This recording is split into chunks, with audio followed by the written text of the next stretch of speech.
കുവൈറ്റിലെ അഹമ്മദി ഗവർണറേറ്റിലെ മംഗഫ് ബ്ലോക്കിലെ ഫ്ളാറ്റിലുണ്ടായ തീപിടുത്തത്തിൽ മരണമടഞ്ഞ ചങ്ങനാശ്ശേരി സ്വദേശികളായ ഇത്തിത്താനം കിഴക്കേടത്ത് പ്രദീപ് ദീപ ദമ്പതികളുടെ മകൻ പി ശ്രീഹരി, പായിപ്പാട് കടുങ്ങട്ടായ പാലത്തിങ്കൽ പരേതരായ ബാബു വർഗീസിന്റെയും കുഞ്ഞേലിയമ്മയുടെയും മകൻ ഷിബിൻ വർഗീസ് എന്നിവരുടെ മൃതദേഹങ്ങൾ നാട്ടിലെത്തിച്ചു. ഇന്ത്യൻ വ്യോമസേനയുടെ പ്രത്യേക വിമാനത്തിൽ കൊച്ചിൻ ഇന്റർനാഷണൽ എയർപോർട്ടിൽ എത്തിച്ച ഇരുവരുടെയും മൃതദേഹങ്ങൾ സംസ്ഥാന സർക്കാർ ഏർപ്പെടുത്തിയ ആംബുലൻസുകളിൽ കേരള പോലീസ് എസ്കോർട്ടോടെയാണ് ചങ്ങനാശ്ശേരിയിൽ എത്തിച്ചത്. മരണമടഞ്ഞവരുടെ ബന്ധുക്കൾ, സംസ്ഥാന സർക്കാർ ചുമതലപ്പെടുത്തിയ ഉന്നത ഉദ്യോഗസ്ഥർ എന്നിവരും മൃതദേഹങ്ങളെ അനുഗമിച്ചു. വെള്ളിയാഴ്ച ഉച്ചകഴിഞ്ഞ് 3 മണിയോടെ ഇരുവരുടെയും മൃതദേഹങ്ങൾ ചങ്ങനാശ്ശേരിയിൽ എത്തിച്ചു. ചങ്ങനാശ്ശേരി തുരുത്തിയിൽ എത്തിച്ച ഇത്തിത്താനം ഇളങ്കാവ് സ്വദേശി ശ്രീഹരിയുടെ ഭൗതിക ശരീരം ബന്ധുക്കൾ ഏറ്റുവാങ്ങി. മുളയ്ക്കാം തുരുത്തി യൂദാപുരം ആശുപത്രി മോർച്ചറിയിൽ സൂക്ഷിച്ചിരിക്കുന്ന ശ്രീഹരിയുടെ മൃതശരീരം ഞായറാഴ്ച രാവിലെ 8-ന് ഇത്തിത്താനത്തെ ഭവനത്തിൽ എത്തിച്ച് പൊതുദർശനത്തിന് വയ്ക്കും. സംസ്കാരം 2 മണിക്ക് വീട്ടുവളപ്പിൽ നടക്കും. പായിപ്പാട് പാലത്തിങ്കൽ ഷിബിൻ വർഗീസിന്റെ മൃതദേഹം തിരുവല്ല പുഷ്പഗിരി മെഡിക്കൽ കോളേജ് ആശുപത്രി മോർച്ചറിയിൽ സൂക്ഷിച്ചിരിക്കുകയാണ്. ഞായറാഴ്ച രാവിലെ 8-ന് പായിപ്പാട് മച്ചിപ്പള്ളിയിലെ ഭവനത്തിലെത്തിക്കും. തുടർന്ന് പൊതുദർശനം നടക്കും. ഉച്ചകഴിഞ്ഞ് 2-ന് ഭവനത്തിൽ ആരംഭിക്കുന്ന ശുശ്രൂഷകൾക്ക് ശേഷം സംസ്കാരം പായിപ്പാട് സെന്റ് ജോർജ് മലങ്കര കത്തോലിക്ക പള്ളി സെമിത്തേരിയിൽ നടക്കും. മല്ലപ്പള്ളി കീഴ്വായ്പൂര് നെയ്തേലിപ്പടി സ്വദേശിയാണ് സിബിൻ ടി എബ്രഹാം. 8 വർഷമായി കുവൈറ്റിൽ ജോലി ചെയ്യുകയായിരുന്നു. സൂപ്പർ മാർക്കറ്റിൽ ക്യാഷറായിരുന്നു സിബിൻ. 10 മാസം മുൻപായിരുന്നു സിബിന്റെ അമ്മ മരിച്ചത്. 4 മാസം മുൻപ് ഭാര്യ മാതാവും മരിച്ചു. കുട്ടിയുടെ മാമോദിസ ചടങ്ങിനായാണ് അവസാനമായി സിബിൻ നാട്ടിലെത്തിയത്. ഓഗസ്റ്റിൽ കുഞ്ഞിന്റെ 1ാം പിറന്നാളിനായി നാട്ടിലേക്ക് വരാനിരിക്കെയാണ് ദുരന്തമുണ്ടായത്.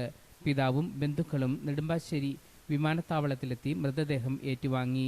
ഭൗതികദേഹം സ്വദേശത്തെത്തിച്ച് Mallappally reverend George Mathan medical mission ആശുപത്രി മോർച്ചറിയിലേക്ക് മാറ്റി. ഉറ്റ ബന്ധുക്കൾ കൂടി എത്തിയ ശേഷം തിങ്കളാഴ്ച 12-ന് കീഴ്വായ്പൂര് സെന്റ് തോമസ് മർത്തോമ പള്ളിയിലാണ് സംസ്കാരം. ജനപ്രതിനിധികളും പൊതുപ്രവർത്തകരും ഉൾപ്പെടെ നിരവധി പേർ മോർച്ചറിയിലെത്തിയിരുന്നു.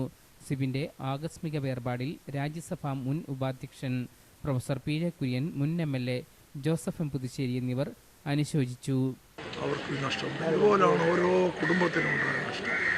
ഓരോ കുടുംബത്തിൻ്റെയും നഷ്ടവും പ്രയാസവും കേൾക്കുമ്പോൾ നമ്മുടെ ഹൃദയം പൊട്ടിപ്പോകുന്നതാണ്. എന്തുകൊണ്ടിങ്ങനെ ഉണ്ടായി? എനിക്കതിന് മറുപടിയില്ല. ദൈവത്തിൻ്റെ നിശ്ചയം നമുക്കറിഞ്ഞുകൂടാ.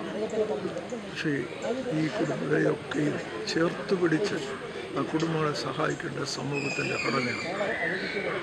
കേരള ഗവൺമെൻറ് സഹായം വാഗ്ദാനം ചെയ്തിട്ടുണ്ട്. അവർ വർക്ക് ചെയ്ത കമ്പനിയുടെ ഉടമസ്ഥനും സഹായം വാഗ്ദാനം ചെയ്തിട്ടുണ്ട്. കേന്ദ്ര ഗവൺമെൻറ്, കുവൈറ്റ് ഗവൺമെൻറ് സഹായിക്കുന്നു. കേന്ദ്ര ഗവൺമെൻറ് സഹായം കൊടുക്കാമെന്ന് പ്രതീക്ഷിക്കുന്നു. ഈ കുടുംബങ്ങളെയൊക്കെ ചേർത്ത് പിടിച്ച് മുന്നോട്ട് കൊണ്ടുപോകേണ്ടത് നമ്മുടെ സമൂഹത്തിൻ്റെ ഗവൺമെൻറ്റിൻ്റെ കടമയാണ്.